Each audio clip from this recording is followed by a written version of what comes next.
लाहौर के दरिया रावी के सैलाबी पानी नाल तबाही जारी है। लाहौर के थीम पार्क भी डुब गया। सैलाबी पानी घरों में दाखिल हो गया। मजीद दस रहे ने मलिक मुश्ताक।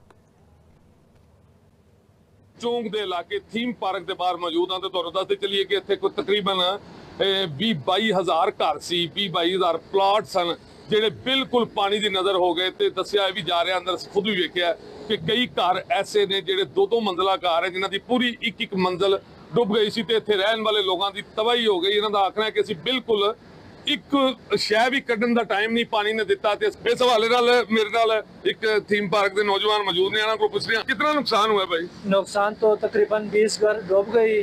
हमारे सारे 20,000 घर 20,000 घर डूब गई। अभी तक लापता है, कोई पता नहीं चला।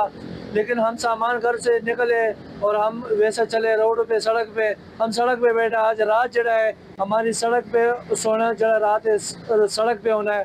तो हुकूमत को ये चाहिए यार हमारे साथ कोई इमदाद करे, क्योंकि हमारे 20,000 घर सारा डूब गई, घर गई। तो हम क्या करें, हम सड़क पे बाहर आ गए। खान साहब थीम पार्क के रिहायशी सन, इन्हों का आखना है कि साडी फैमिली ना तो असीं समान कढ़ सके हैं ते अज रात असीं सड़क के उत्ते गुजारी है, क्योंकि समान कढ़न का मौका नहीं मिलिया, पानी ने ना दिता। अपनी जाना ही लैके बाहर। जी मलिक मुश्ताक, बहुत शुक्रिया, तफसीलात तो आगाह कर लें।